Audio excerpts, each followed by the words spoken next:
Les mains de la guichetière cessèrent de bouger sur le clavier. Elle regarda son écran, puis moi, puis à nouveau l'écran. Son visage était devenu pâle. « Monsieur, dit-elle, la voix dépassant à peine un murmure. Je dois aller chercher mon responsable. » J'étais assis là, sur la chaise en plastique, tenant dans mes mains le vieux livret d'épargne usé de mon grand-père. Le même livret que mon père m'avait arraché des mains il y a 5 ans, lors de mon mariage. Le même livret dont tout le monde s'était moqué. Le même livret que j'avais gardé dans le tiroir de ma table de chevet pendant une demi-décennie parce que je ne pouvais pas me résoudre à jeter le dernier cadeau que mon grand-père m'avait fait. « Y a-t-il un problème » ai-je demandé. « Non, monsieur. Rien ne va mal. Je dois aller chercher mon responsable. Veuillez patienter ici. » Elle courut presque vers l'arrière de la banque. J'ai de nouveau regardé le livret. Il était vieux, jauni, la couverture assouplie par des décennies de manipulation. First Cleveland Savings and Loan était imprimé sur le devant en lettres bleues délavées. Une banque qui n'existait plus sous ce nom depuis 1987.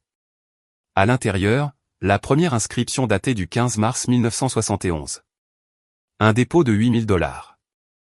L'écriture de mon grand-père était soignée et appliquée dans l'espace où les clients enregistraient autrefois leurs propres transactions. Mon père avait dit que ce livret ne valait rien.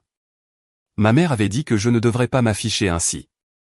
Mon frère avait ri et dit qu'il y avait probablement 50 cents sur le compte, citant et que le compte existait encore. Mais j'étais venu quand même parce que mon grand-père me l'avait demandé. Parce que 12 ans de visite dominicale m'avaient appris à lui faire confiance. Parce que le regard dans ses yeux quand il m'avait remis ce livret à mon mariage n'était pas le regard d'un vieil homme sénile. C'était le regard de quelqu'un qui donne quelque chose de précieux. J'aurais dû venir plus tôt, mais la vie se met en travers du chemin et le doute s'installe.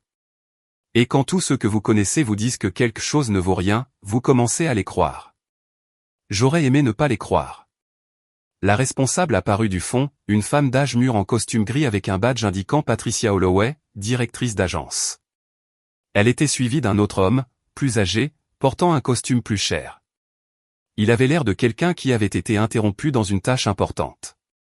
« Monsieur Mercey » demanda Patricia en s'approchant de ma chaise. « Je suis Patricia Holloway. Voici David Chin, notre directeur régional. Il se trouvait qu'il visitait notre agence aujourd'hui. Y a-t-il un problème avec le compte ?» Patricia et David échangèrent un regard. Puis David tira une chaise et s'assit en face de moi. « Monsieur Mercey, il n'y a aucun problème. C'est tout le contraire, en fait. » Il jeta un coup d'œil au livret dans mes mains. Ce compte est actif depuis 1971. Il a été ouvert à la First Cleveland Savings and Loan, qui a été rachetée par Ohio National en 1987, laquelle a ensuite été rachetée par United Midwest en 2003, laquelle a enfin été rachetée par nous, National Ohio Bank, en 2015. À travers tous ces rachats, le compte est resté actif. Actif ? Mon père a dit qu'il aurait été fermé il y a des décennies. Normalement, oui. Les comptes dormants sont généralement fermés après une certaine période d'inactivité, mais ce compte n'a jamais été dormant. David marqua une pause. Monsieur Mercey, votre grand-père a effectué un dépôt chaque mois pendant 52 ans $200 par mois sans faute, de mars 1971 jusqu'à février de cette année. Je le regardais fixement. Ce n'est pas possible. Mon grand-père était fauché. Il vivait dans une toute petite maison. Il conduisait un camion de 1987. Il a porté les mêmes vêtements pendant 30 ans. Je ne peux pas m'exprimer sur ses choix de vie. Je peux seulement vous dire ce que montrent les registres. David se pencha en avant. Monsieur Mercey, vous devriez peut-être venir dans mon bureau. C'est une conversation qui nécessite une certaine confidentialité. Je l'ai suivi dans un bureau d'angle aux parois de verre offrant une vue sur l'horizon de Cleveland. Patricia ferma la porte derrière nous. David s'assit derrière le bureau et tapa quelque chose sur son ordinateur. Le dépôt initial en mars 1971 était de $8 000, dit-il, lisant l'écran. Une somme assez importante pour l'époque. Votre grand-père a ensuite mis en place un transfert automatique de $200 par mois à partir d'un compte courant dans la même institution. Ce transfert s'est poursuivi sans interruption pendant 52 ans. 52 ans de 200 de dépôt. Oui. Mais il s'agissait d'un compte d'épargne à haut rendement avec intérêt composé. et en 1985, votre grand-père a converti une partie des fonds en certificats de dépôt, qui ont ensuite été renouvelés à plusieurs reprises à des taux favorables. En 1992, il a également acheté des actions à dividendes réinvesties dans plusieurs sociétés de premier ordre via notre branche d'investissement. Mon grand-père a fait tout ça? Il avait à peine terminé le lycée. Quelqu'un l'a fait. Les registres montrent que les décisions ont été prises en personne dans cette agence avec une pièce d'identité en règle. David tourna le moniteur pour que je puisse voir. Monsieur Mercé, le solde actuel du compte, incluant tous les placements associés, est de 3 412 647 $ et 31 cents. La pièce vacilla. Je m'agrippai aux accoudoirs de ma chaise. Ce n'est pas possible, m'entendis-je dire. Ce n'est pas. Mon grand-père était pauvre. Tout le monde savait qu'il était pauvre. Il vivait comme s'il n'avait pas un sou vaillant. Le comte dit le contraire. La voix de David était douce. Monsieur Mercé, ça va? Puis-je vous apporter de l'eau? 3 millions de $. Mon grand-père avait 3 millions de $. 3,4 millions, oui. Et selon la désignation du bénéficiaire figurant au dossier, mise à jour en 2019, tout vous appartient. Je ne me souviens pas avoir quitté la banque. Je ne me souviens pas être rentré chez moi en voiture. Je me rappelle juste être assis dans mon camion, dans l'allée, fixant le livret dans mes mains, essayant de comprendre comment l'homme que tout le monde avait méprisé comme un pauvre vieux fou sénile avait discrètement accumulé une fortune et me l'avait tout laissé. J'aurais dû le voir venir. 12 ans de signes, pointant tous vers ce moment précis. Mon grand-père, Chester Raymond Mercé, était né en 1940 dans une petite ville près de Cleveland. Il avait grandi pauvre, vraiment pauvre, le genre de pauvreté où l'on partage un seul œuf entre 3 enfants pour le petit déjeuner. Son père travaillait dans une aciérie jusqu'à ce que le travail lui détruise les poumons. Sa mère faisait des lessives jusqu'à ce que ses mains soient à vif et gercées. Il n'avait jamais rien eu, et Chester avait grandi en croyant que c'était ainsi que la vie fonctionnait pour les gens comme eux. Il avait trouvé un emploi dans la même aciérie à 17 ans, mentant sur son âge pour être embauché. Il avait rencontré ma grand-mère, Rose, lors d'un pique-nique paroissial quand il avait 22 ans. Il s'était marié 6 mois plus tard, s'était installé dans une toute petite maison de l'est de Cleveland et avait commencé la vie que tout le monde dans ma famille finirait par mépriser. Il n'avait jamais eu grand-chose, du moins c'est ce que tout le monde pensait. Chester avait travaillé à l'usine pendant 43 ans, ne manquant jamais un jour, ne se plaignant jamais, ne demandant jamais plus que ce qu'on lui donnait. Rose travaillait comme couturière, puis comme employée de cafétéria scolaire, puis comme femme de ménage, contribuant toujours, économisant toujours, se contentant toujours de peu. Ils eurent un fils, mon père Gordon, qui grandit honteux de la vie modeste de ses parents et déterminé à s'en échapper. Il fit des études supérieures grâce à des bourses et des prêts, obtint un diplôme de commerce, gravit les échelons d'une entreprise manufacturière et devint finalement directeur régional avec une belle maison en banlieue et une femme qui n'avait jamais connu la pauvreté. Gordon rendait rarement visite à ses parents. Trop occupé, disait-il, trop important. Il avait des réunions, des parties de golf et des obligations sociales qui ne pouvaient être reportées pour un dîner dominical avec son père. Mais il avait toujours le temps de rappeler à tout le monde le chemin parcouru, combien il avait mieux réussi que ses parents, et comment le nom des Mercé signifiait enfin quelque chose grâce à lui. Ma mère, Lorraine, était faite du même bois. Elle venait d'une famille de classe moyenne qui se considérait comme la haute société, et elle passa sa vie à essayer de grimper plus haut. Elle tolérait Chester et Rose comme on tolère un parent embarrassant pendant les vacances, avec des sourires forcés et des départs précipités. Mon frère, Preston, était l'enfant prodige 3 ans de plus que moi, plus intelligent, plus ambitieux, plus tout. Il était devenu consultant financier, avait épousé une femme d'une famille riche et avait emménagé dans une maison de banlieue encore plus grande que celle de nos parents. Il avait 2 enfants qui fréquentaient des écoles privées, prenaient des cours de tennis et n'avaient jamais rencontré leur arrière-grand-père plus de quelques fois. Ma sœur, Bridget, était l'enfant du milieu qui voulait désespérément être l'enfant prodige. Elle avait épousé un dentiste, avait 3 enfants et passait sa vie à essayer d'être à la hauteur de Preston tout en méprisant tous ceux qui se trouvaient en dessous d'elle sur l'échelle sociale qu'elle gravissait. Et puis il y avait moi, de clan Patrick Mercé, le plus jeune, la déception, celui qui était devenu électricien au lieu de cadre supérieur. J'avais épousé une femme issue d'une famille ouvrière, je vivais dans une maison modeste, je conduisais un camion d'occasion et je ne semblais jamais comprendre que le but d'être un Mercé était d'être meilleur que ses origines. J'étais le seul à rendre visite à grand-père Chester. Cela a commencé quand j'avais 21 ans, juste après avoir terminé mon apprentissage et obtenu mon premier vrai emploi. Je passais devant son quartier en rentrant d'un chantier, et je me suis dit, pourquoi pas? Je ne l'avais pas vu depuis des mois. Cela ne prendrait que quelques minutes. Ces quelques minutes se sont transformées en 3 heures. Grand-père Chester et moi nous sommes assis sur son porche en buvant de la limonade, parlant de tout et de rien. Il s'intéressait à mon travail et, contrairement à tous les autres membres de ma famille, il écoutait vraiment les réponses. Il me racontait des histoires sur l'acierie, sur ma grand-mère et sur le Cleveland de sa jeunesse. Il riait à mes blagues et en racontait lui-même quelques-unes. Quand je suis parti ce soir-là, il m'a pris la main et l'a tenue un moment. « Reviens quand tu veux, Declan », a-t-il dit. Ce vieil homme se sent seul parfois. Je suis donc revenu le dimanche suivant, et celui d'après, et encore celui d'après. Pendant 12 ans, sans faute, j'ai rendu visite à grand-père Chester chaque semaine. J'ai amené ma petite amie, Naomi, pour la lui présenter après 6 mois de relation. Je l'ai ramenée quand elle est devenue ma fiancée. J'ai amené notre fils, Théo, pour qu'il rencontre son arrière-grand-père quand il avait 3 semaines. Ces visites dominicales sont devenues le pilier de ma vie. Peu importe ce qui se passait par ailleurs, quel que soit mon stress concernant le travail, l'argent ou les drames familiaux, je savais que le dimanche après-midi serait paisible.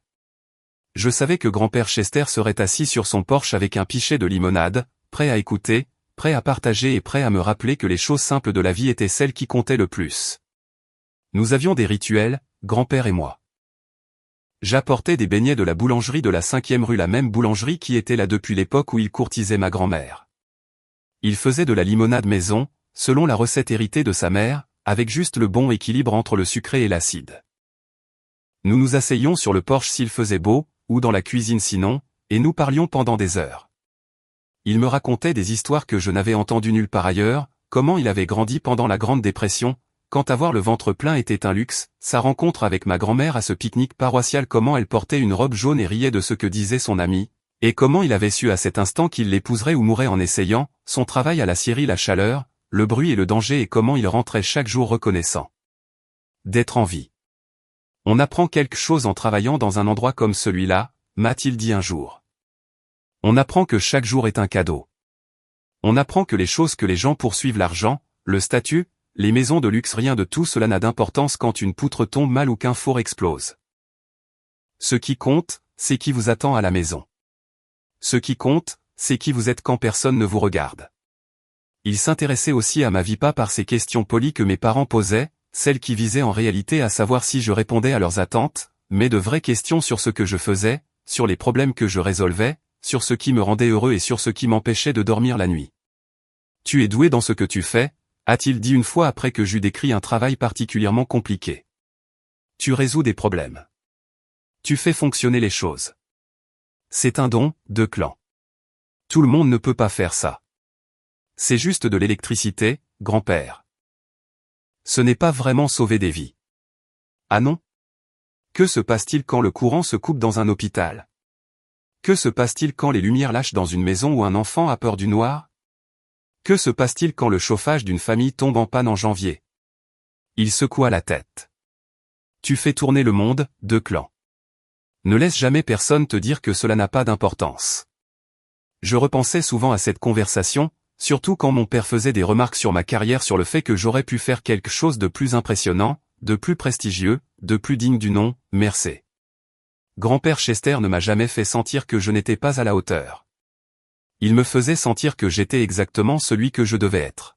« Pourquoi continues-tu d'aller là-bas » m'a demandé mon père une fois lors d'un dîner de famille où grand-père Chester n'avait pas été invité. « De quoi pouvez-vous bien parler ?»« De la vie, ai-je répondu. Du travail. De Théo. De tout ce que nous avons en tête. Qu'est-ce qu'il pourrait bien avoir à dire sur la vie? Il a travaillé dans une usine pendant 40 ans. Il n'est jamais allé nulle part, n'a jamais rien fait, n'a jamais rien accompli qui mérite d'en parler. Ce n'est pas vrai. Cite-moi une seule chose qu'il a accomplie, une seule chose qui compte. Je n'ai pas pu lui répondre. Pas de la manière qu'il souhaitait. Je ne pouvais pas pointer du doigt des diplômes, des promotions, des maisons ou des voitures. Tout ce que je pouvais montrer, c'était une vie vécue simplement, honnêtement, avec grâce, humour et amour. Et je savais que mon père ne comprendrait pas cela. Alors j'ai arrêté d'essayer d'expliquer. J'ai simplement continué mes visites chaque dimanche, qu'il pleuve ou qu'il vente, pendant 12 ans. Ma grand-mère, Rose, est morte quand j'avais 25 ans. Grand-père Chester était dévasté. Ils avaient été mariés pendant 56 ans, et il m'avait dit un jour qu'il n'avait jamais passé une seule nuit loin d'elle pendant tout ce temps. Elle était tout mon univers, a-t-il dit, assis sur le porche le dimanche après ses funérailles. Le reste de la famille était reparti depuis des heures, j'étais le seul resté. Je ne sais pas comment vivre sans elle, de clan. Tu vas trouver, grand-père. Un jour à la fois. C'est ce qu'elle disait toujours. Il s'essuya les yeux avec un mouchoir qui avait connu des jours meilleurs. Un jour à la fois. C'était toujours elle la plus forte. Je lui ai tenu la main pendant qu'il pleurait. J'avais 25 ans, et je n'avais jamais vu mon grand-père pleurer auparavant. Cela a brisé quelque chose en moi et soigné autre chose en même temps. Après la mort de Rose, mes visites sont devenues encore plus importantes. Grand-père Chester était seul désormais, tournant en rond dans cette petite maison avec personne à qui parler à part moi. Mon père lui a rendu visite une, peut-être 2 fois, au cours des 9 années entre la mort de Rose et celle de Chester. Preston n'est jamais venu. Bridget est venue une fois, s'est plainte de l'odeur et n'est jamais revenue. Mais moi, je venais chaque dimanche. Et au cours de ces 9 années, j'en ai appris plus sur mon grand-père que je n'en avais jamais su. J'ai appris que lui et Rose avaient gagné un procès contre la Syrie en 1971 après qu'il eût été blessé dans un accident qui lui avait presque coûté la jambe. Ils avaient reçu 15 000 $, une fortune à l'époque et tout le monde s'attendait à ce qu'ils les dépensent. Acheter une plus grande maison, une nouvelle voiture, partir en vacances. Ils ne les ont pas dépensés, ils les ont investis. Tout le monde pensait que nous étions fous, m'a raconté grand-père Chester un jour, environ 3 ans avant sa mort. De mettre cet argent à la banque au lieu d'en profiter. Mais Rose et moi en avons parlé longtemps. Nous avons décidé que nous préférions avoir la sécurité plutôt que des choses. Nous préférions savoir que cet argent était là, fructifiant, en attente, plutôt que d'avoir une belle voiture qui rouillerait en 10 ans. Alors vous l'avez juste laissé là pendant toutes ces années? Nous y avons ajouté ce que nous pouvions. Un peu par-ci, un peu par-là. Rose était douée avec l'argent. Elle avait la bosse des chiffres. Elle a trouvé comment le faire fructifier. Combien y a-t-il maintenant, grand-père? Il a souri ce sourire mystérieux qu'il avait chaque fois qu'il gardait un secret. Assez. Plus qu'assez. Je n'ai pas posé la question à nouveau. Ce n'était pas mes affaires. Et honnêtement, je pensais qu'il voulait dire assez pour payer ses funérailles, peut-être laisser un petit quelque chose à ses petits-enfants. Je n'avais jamais imaginé la vérité. Le mariage a été le moment où tout a basculé. Naomi et moi nous sommes mariés un samedi après-midi de juin, il y a 5 ans maintenant. C'était un petit mariage juste la famille et les amis proches dans un lieu que nous pouvions à peine nous offrir mais dont Naomi était tombée amoureuse dès qu'elle l'avait vu, une vieille grange convertie en espace de réception avec des guirlandes lumineuses, des fleurs sauvages et une vue sur la campagne qui vous faisait oublier que vous n'étiez qu'à 20 minutes du centre-ville de Cleveland. Je me souviens avoir été nerveux pas à l'idée d'épouser Naomi, j'en étais certain, mais à l'idée d'avoir toute ma famille réunie au même endroit. À l'idée que grand-père Chester soit là, entouré de gens qui le regardaient de haut. Aux commentaires inévitables, aux regards en biais, aux dédains à peine voilés. Ma mère avait essayé de me convaincre de ne pas l'inviter. Il ne sera pas à sa place, avait-elle dit lors d'une de nos réunions de préparation. Il n'a rien de convenable à porter. Il va se couvrir de ridicule et te faire honte. C'est mon grand-père. Il vient. Au moins, fais-le asseoir au fond, loin des collègues de Gordon. Il sera au premier rang, maman. Juste là où est sa place. De clan, sois raisonnable. Ton père a des clients importants qui viennent. Veux-tu qu'il voie? Qu'il voie quoi? Un vieil homme qui aime son petit-fils? Un vieil homme qui n'a pas manqué une seule visite dominicale en 12 ans? Un vieil homme qui se soucie réellement de moi au lieu de ce que je peux apporter à sa carrière? Elle ne m'a pas parlé pendant 2 semaines après cette conversation. Mais le jour du mariage, elle a arboré son plus beau faux sourire et a fait comme si tout allait bien. C'était la spécialité de ma mère, faire semblant que tout allait bien tout en jugeant tout le monde en silence. Grand-père Chester est arrivé dans son vieux camion, le Ford de 1987 qu'il conduisait depuis avant ma naissance. Le moteur pétaradait alors qu'il entrait sur le parking, s'attirant des regards réprobateurs des collègues de mon père et de leur berline de luxe. Mais grand-père ne semblait ni le remarquer ni s'en soucier, il est descendu du camion avec un sourire aux lèvres et un sac cadeau à la main. Il portait un costume que je n'avais jamais vu auparavant bleu marine, d'une coupe un peu démodée, mais propre, repassée et manifestement bien entretenue. Plus tard, Naomi m'a dit avoir vu une photo de lui portant ce même costume au mariage de mes parents, 40 ans plus tôt. Il l'avait gardé toutes ces années, attendant une occasion assez importante pour le porter à nouveau. Quand je l'ai vu marcher vers le lieu de la réception, j'ai failli pleurer. « Tu es magnifique », a-t-il dit à Naomi quand il l'a rencontrée dans la file d'attente. Il avait insisté pour faire la queue comme tout le monde, refusant ma tentative de le faire entrer par une porte dérobée. Mon petit-fils est un homme chanceux. Je crois que c'est moi la plus chanceuse, a dit Naomi. Il parle de vous tout le temps.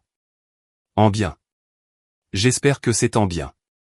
Il dit que vous êtes la personne la plus sage qu'il connaisse. Les yeux de grand-père Chester ont brillé. Il a tendu les mains et a pris celles de Naomi. Prends soin de lui, d'accord ? Il est spécial, celui-là. Pas comme les autres. Je sais. C'est pour ça que je l'épouse. Il l'a serré dans ses bras cette femme qu'il n'avait rencontrée qu'une poignée de fois et j'ai vu des larmes couler sur ses joues burinées. J'ai dû détourner le regard, sinon je me serais mis à pleurer moi aussi. La réception fut gênante, comme je m'y attendais. Les collègues de mon père s'agglutinaient dans un coin pour parler d'affaires, de golf et de la bourse. Les amis de ma mère s'agglutinaient dans un autre coin pour parler de rénovation, de vacances et de tout ce dont elles pouvaient bien parler. Preston et Bridget circulaient dans la pièce faisant du réseautage, de la lèche, traitant mon mariage comme une opportunité d'affaires. Grand-père Chester était assis à la table familiale, la plupart du temps seul, observant tout de ses yeux calmes et attentifs. J'ai essayé de passer du temps avec lui, mais il y avait tellement de gens qui réclamaient mon attention, tellement de mains à serrer et de photos à prendre. C'est vers la fin de la réception, quand les choses commençaient à se calmer, qu'il m'a trouvé. « Declan », a-t-il dit en m'emmenant à l'écart.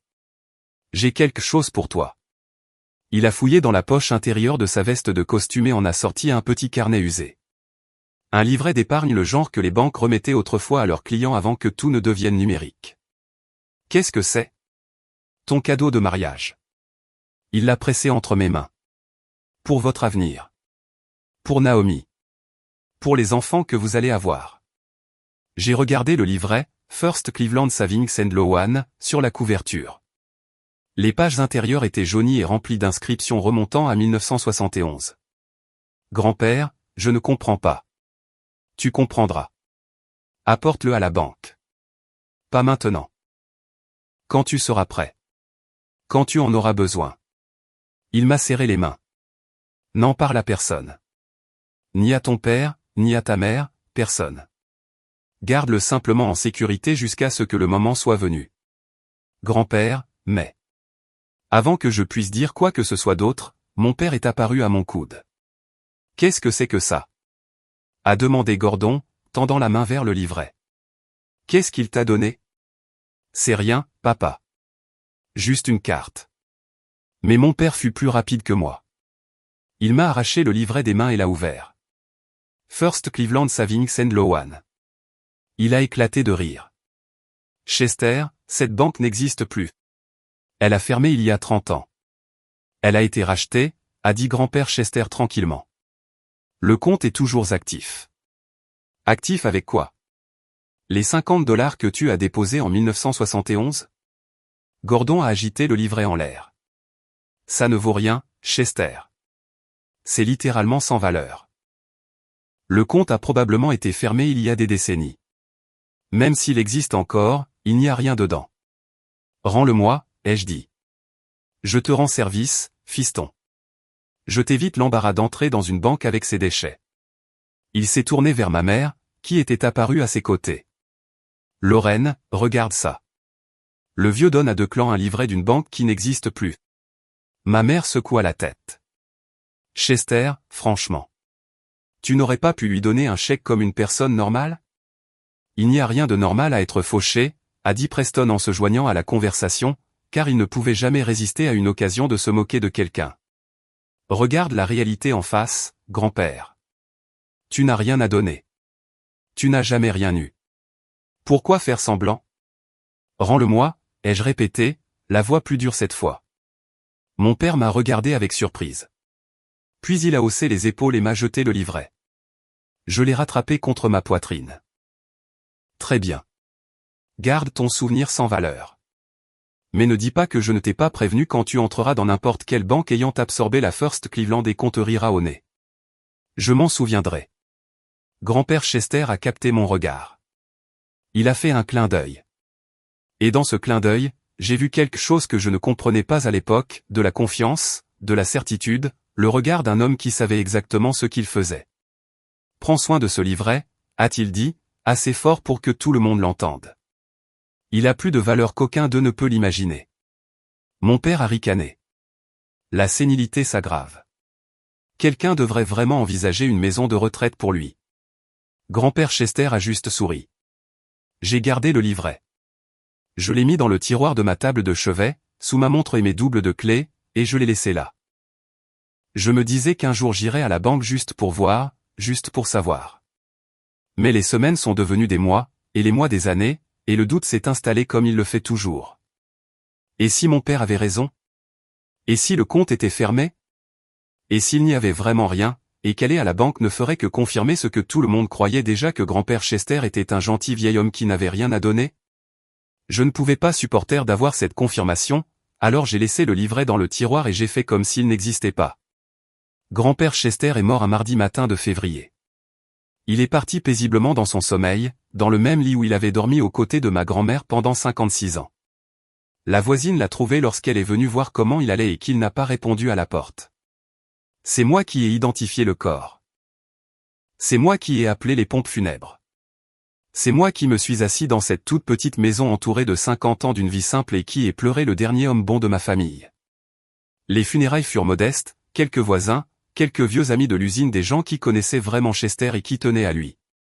Mon père est venu, mais il s'est plaint du cercueil bon marché. Ma mère est venue, mais elle est partie tôt pour un rendez-vous chez le coiffeur. Preston est venu, mais il a passé la majeure partie de l'office sur son téléphone. Bridget est venue, mais elle a apporté son propre désinfectant pour les mains et a refusé de s'asseoir sur les bancs. J'ai prononcé l'éloge funèbre parce que personne d'autre ne voulait le faire. Mon grand-père Chester n'était pas un homme riche, ai-je dit, debout au pupitre, regardant l'assemblée clairsemée. Il n'avait pas de grande maison ni de voiture de luxe. Il n'a pas parcouru le monde ni bâti d'empire commercial. Selon tous les critères que la société utilise pour juger du succès, il n'avait rien. Mais selon les critères qui comptent vraiment, il avait tout. Il avait une femme qu'il a aimée pendant 56 ans. Il avait un foyer qui était toujours chaleureux et accueillant. Il avait un rire qui pouvait remplir une pièce. Il avait une patience qui pouvait calmer n'importe quelle tempête. Il avait une sagesse qu'il partageait librement avec quiconque le demandait.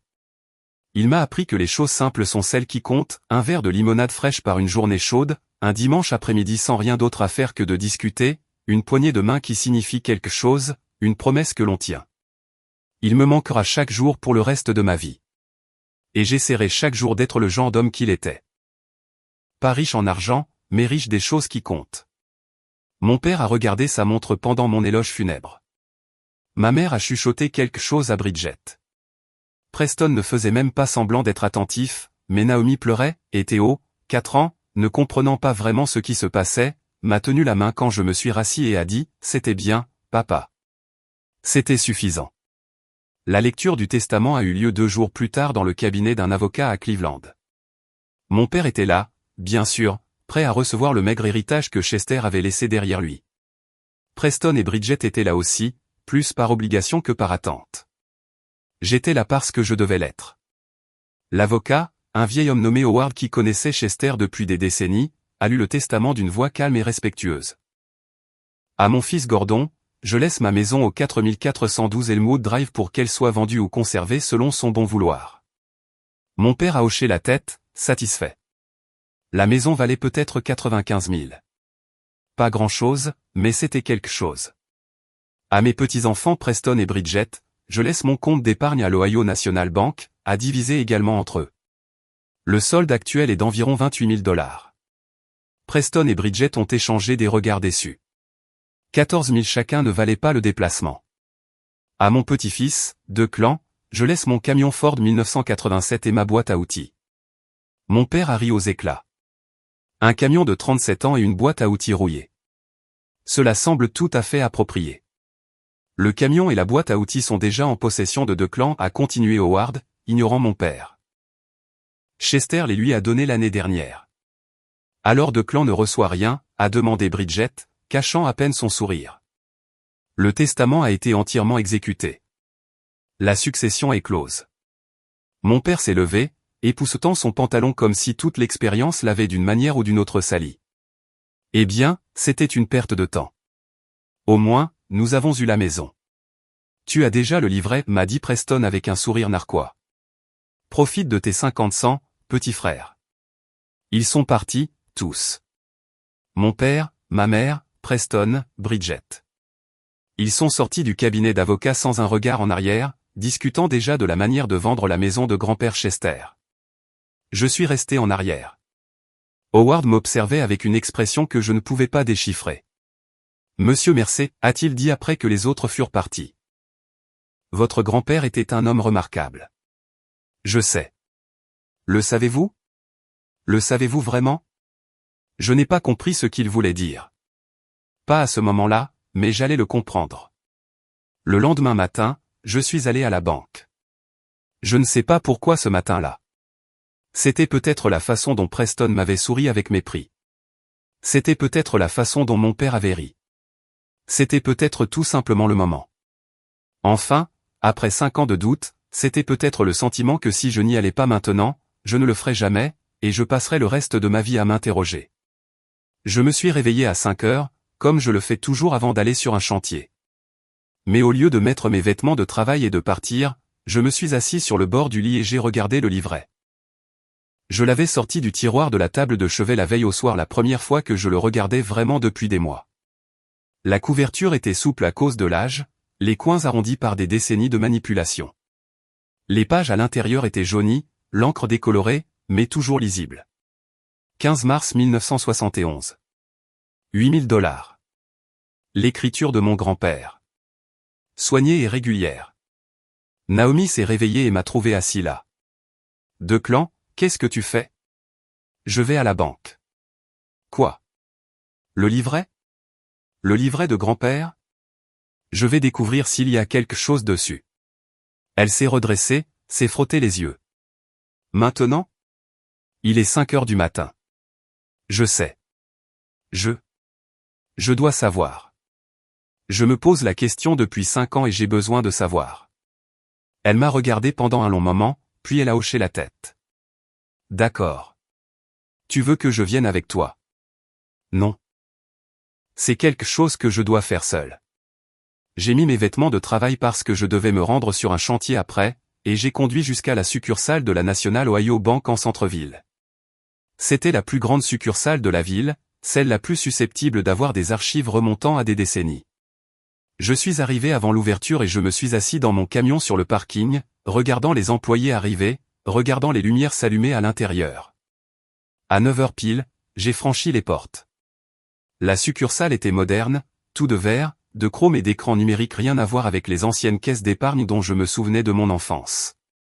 Je me suis senti immédiatement déplacé, un homme en bottes de travail et chemise de flanelle tenant un livret jauni d'une banque qui n'existait plus depuis des décennies. J'ai attendu en ligne comme tout le monde. J'ai regardé les guichetiers aider les clients avec des demandes normales, dépôt, retrait, demande de renseignements sur les comptes. Des affaires bancaires normales pour des gens normaux par un matin normal. Quand ce fut mon tour, je me suis approché du comptoir. La guichetière était jeune, environ 25 ans, avec un sourire professionnel et un badge au nom de Jennifer. Comment puis-je vous aider aujourd'hui, monsieur? J'ai posé le livret sur le comptoir. Je ne suis pas sûr que ce compte existe encore, ai-je dit. C'est de la First Cleveland Savings and Loan. Mon grand-père me l'a donné. Jennifer a pris le livret et l'a regardé comme si je lui avais tendu un artefact provenant d'un musée. Elle l'a retourné, l'a ouvert et a étudié les entrées à l'intérieur. First Cleveland, a-t-elle dit. Je n'ai jamais entendu parler de cette banque. Elle a été rachetée il y a longtemps, peut-être plusieurs fois. Je ne sais pas si le compte est toujours actif ou s'il a été fermé. Je veux juste savoir. Laissez-moi voir ce que je peux trouver dans le système. Elle a tapé quelque chose sur son ordinateur. Puis elle a tapé autre chose. Puis elle a froncé les sourcils et a tapé à nouveau. C'est à ce moment-là que ses mains ont cessé de bouger. C'est à ce moment-là que son visage est devenu pâle. C'est à ce moment-là qu'elle a regardé son écran, puis moi, puis l'écran à nouveau comme si elle voyait quelque chose qui ne pouvait pas être réel. Monsieur, a-t-elle dit, sa voix dépassant à peine un murmure. Je dois aller chercher mon directeur. Est-ce que quelque chose ne va pas? Non monsieur, rien ne va mal. Je dois aller chercher mon directeur. Veuillez attendre ici. Elle a pratiquement couru vers l'arrière de la banque. Et c'est là que ma vie a basculé. Le trajet de retour de la banque est encore flou. Je me souviens m'être garé dans l'allée. Je me souviens être resté assis dans le camion pendant un long moment, fixant le livret, essayant de digérer ce que j'avais appris. 3,4 millions de dollars. Mon grand-père, l'homme que tout le monde disait pauvre, l'homme que tout le monde plaignait, l'homme que tout le monde méprisait était millionnaire. Et il m'avait tout laissé. Pas à mon père, qui avait eu honte de lui. Pas à Preston, qui s'était moqué de lui. Pas à Bridget, qui s'était plainte de l'odeur de sa maison. À moi, celui qui lui rendait visite, celui qui l'écoutait, celui qui le voyait comme une personne plutôt que comme une déception. Naomi m'a trouvé dans le camion 1 heure plus tard. Elle m'avait observé depuis la fenêtre de la cuisine, inquiète, ne comprenant pas pourquoi je n'étais pas entré. Declan, qu'est-ce qui se passe? Qu'est-ce qui s'est passé à la banque? Je lui ai tendu les documents, l'imprimé montrant le solde du compte, la désignation du bénéficiaire avec mon nom, et le relevé du portefeuille d'investissement montrant 52 ans de croissance prudente et patiente. Elle l'a lu 2 fois. Puis elle s'est assise par terre dans l'allée, à même le béton, et s'est mise à pleurer. Est-ce que c'est vrai? Ne cessait-elle de demander. Est-ce que c'est vrai? Est-ce que c'est réellement vrai? C'est vrai. Tout est vrai. 3 millions de dollars. Ton grand-père avait 3 millions de dollars? 3,4 et il nous a tout laissé. Naomi m'a regardé, les larmes coulant sur son visage. Pourquoi? Pourquoi nous? Je connaissais la réponse. Je la connaissais depuis 12 ans, chaque dimanche assis sur cette véranda avec de la limonade et de la conversation. Parce que j'étais là, ai-je dit. Parce que je lui rendais visite. Parce que je le voyais. La confrontation avec ma famille a eu lieu 1 semaine plus tard. Je ne l'avais pas prévue. Je ne la voulais pas. Mais mon père a découvert l'existence de l'argent comme les pères découvrent toujours ces choses-là et il a exigé une réunion chez lui. Quand je suis arrivé, ils étaient tous là.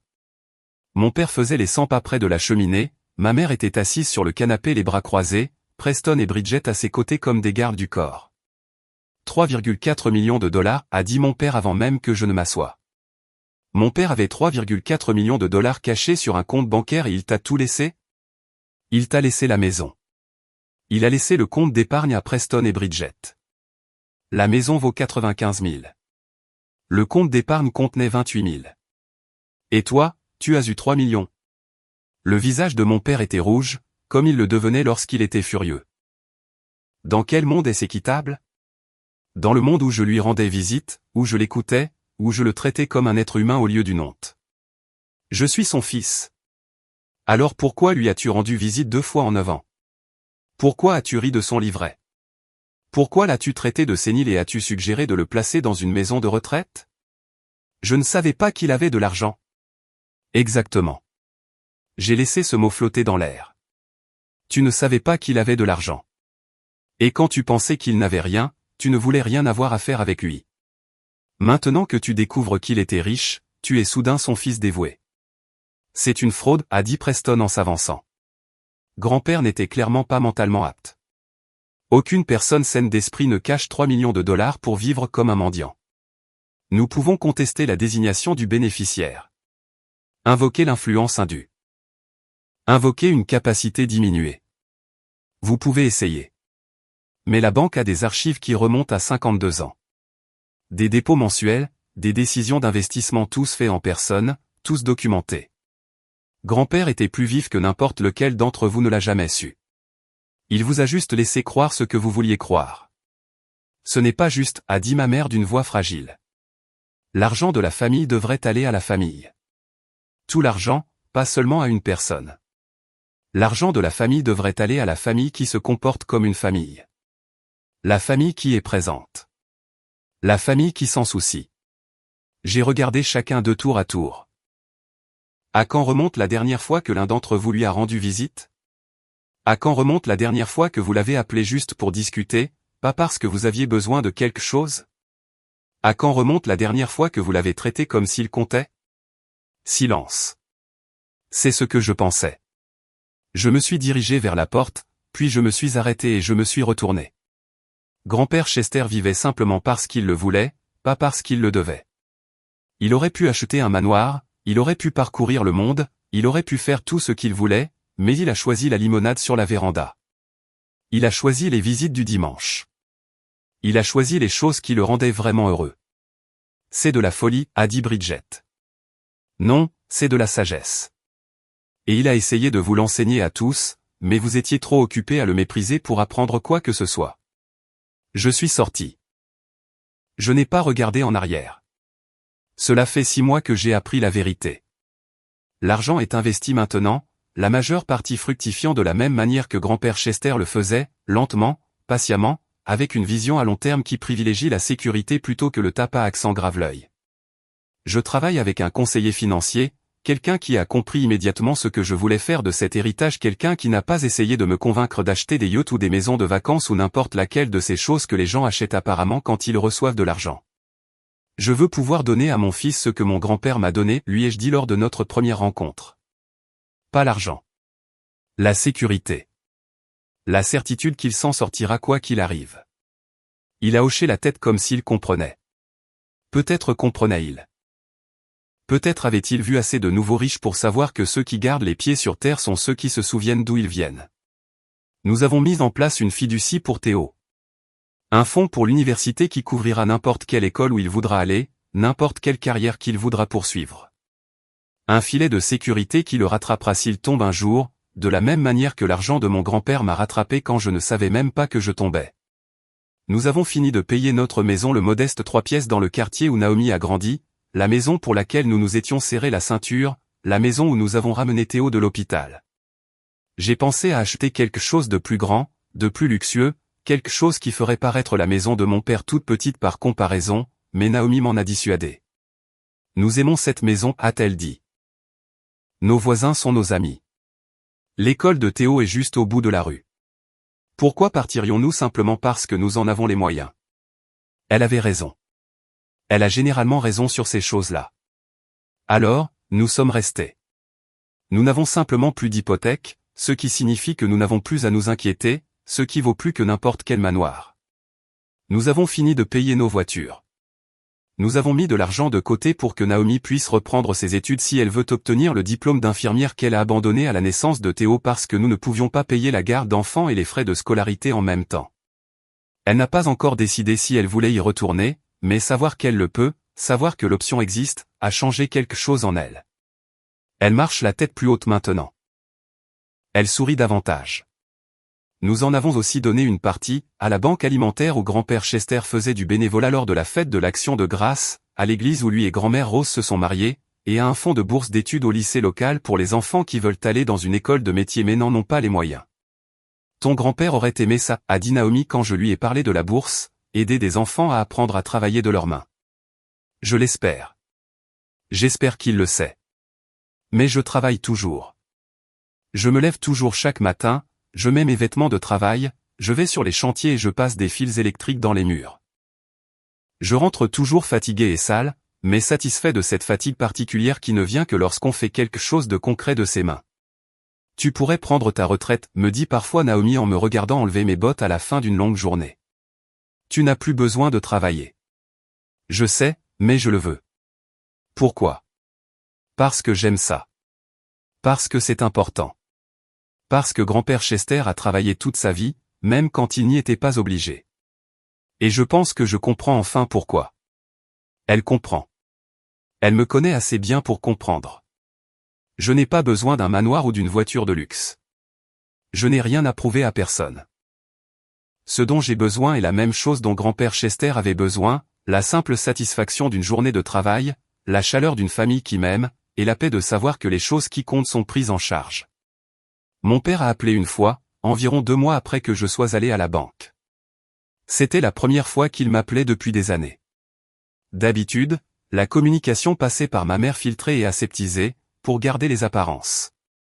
Declan, a-t-il dit, sa voix raide et maladroite. J'ai réfléchi à la situation.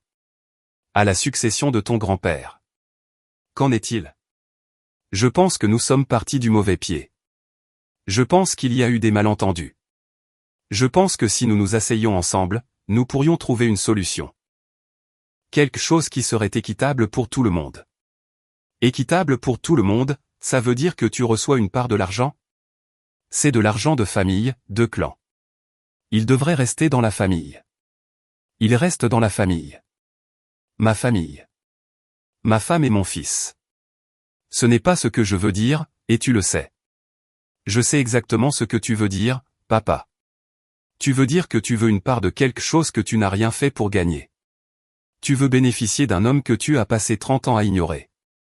Tu veux être récompensé pour avoir traité ton propre père comme s'il était au-dessous de toi. Je ne l'ai pas traité comme tu lui as rendu visite 2 fois en 9 ans. Tu as ri de son livret. Tu l'as traité de sénile. Tu as dit à Preston et Bridget que tout ce qu'il laisserait ne vaudrait rien parce qu'il n'avait jamais rien accompli qui vaille la peine d'être mentionné. Silence à l'autre bout du fil. La réponse est non, papa. Pas maintenant. Jamais. L'argent reste là où grand-père Chester voulait qu'il reste, avec le petit-fils qui était présent. J'ai raccroché. Il n'a pas rappelé depuis. Je visite la tombe de grand-père Chester tous les dimanches. J'apporte de la limonade la même marque que celle qu'il faisait toujours et je m'assois sur l'herbe à côté de sa pierre tombale et je lui parle. Parfois Naomi vient avec moi. Parfois Théo vient aussi, bien qu'il ne comprenne pas encore tout à fait pourquoi nous y allons ni qui nous visitons. C'est ton arrière-grand-père, lui dis-je en montrant la pierre tombale. Il t'aimait beaucoup. Il te tenait quand tu étais bébé et chantait de vieilles chansons que sa mère lui avait apprises.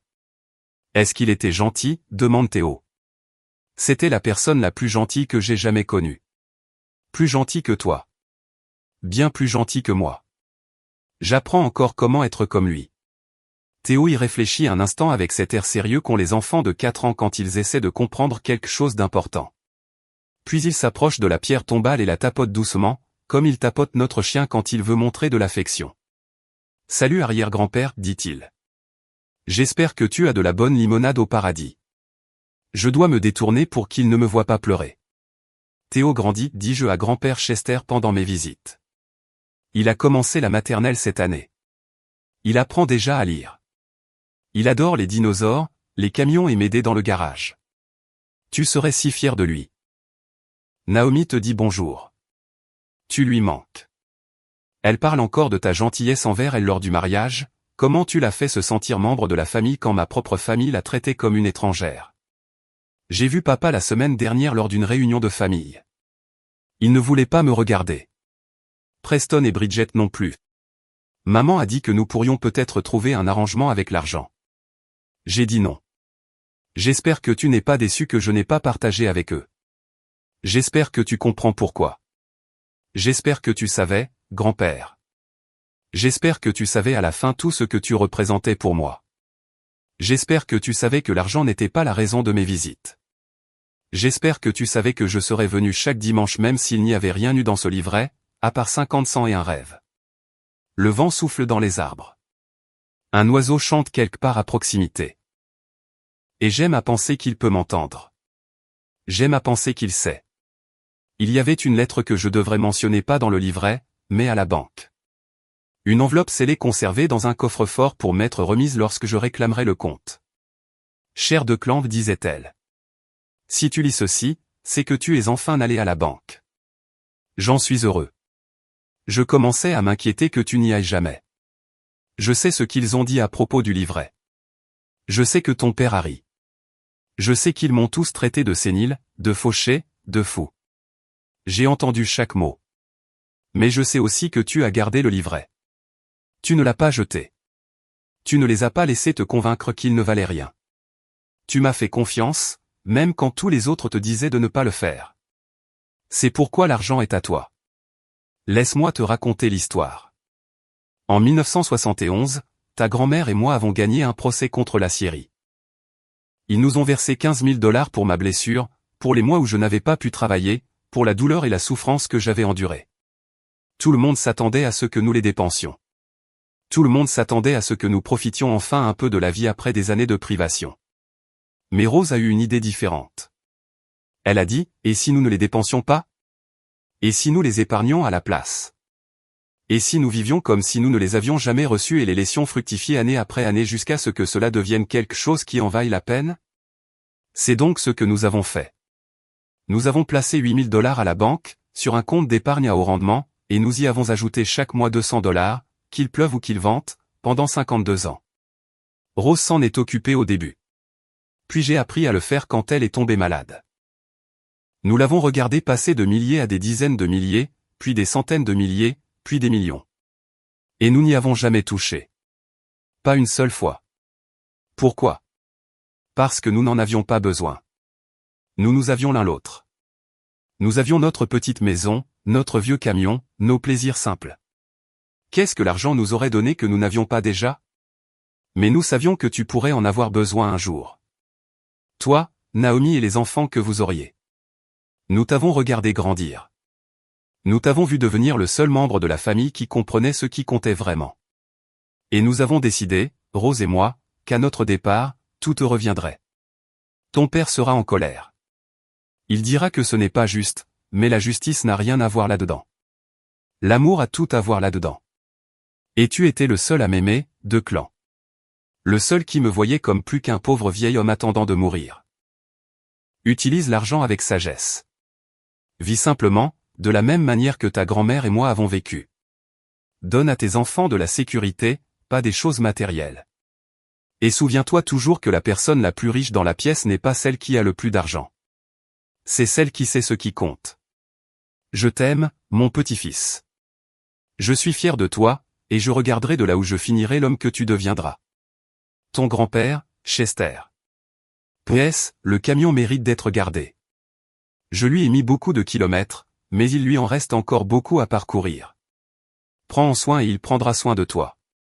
Je conduis toujours ce camion. Le Ford 1987 que mon grand-père m'a donné avant de mourir. Il est vieux, bruyant et consomme énormément d'essence. Je pourrais en acheter un nouveau. Je pourrais en acheter 10 nouveaux. Mais chaque fois que je tourne la clé et que j'entends ce moteur vrombir, j'entends la voix de mon grand-père. Je sens sa main sur mon épaule. Je me rappelle qui je suis et d'où je viens. Et cela vaut plus que n'importe quelle somme d'argent sur n'importe quel compte bancaire au monde. Merci d'avoir fait ce voyage avec moi. Avant de partir, j'ai laissé 2 autres histoires ici sur votre écran, toutes 2 provenant d'hommes qui ont découvert que la famille n'est pas toujours celle dans laquelle on est, c'est celle qui se tient à vos côtés quand la vérité éclate. Cliquez sur celle qui vous appelle. Et si vous voulez rejoindre notre communauté de personnes qui comprennent ce que c'est que d'être l'étranger qui regarde de l'extérieur, cette cloche de notification est votre invitation. Jusqu'à demain, n'oubliez pas, votre histoire compte, même s'ils ont essayé de l'effacer.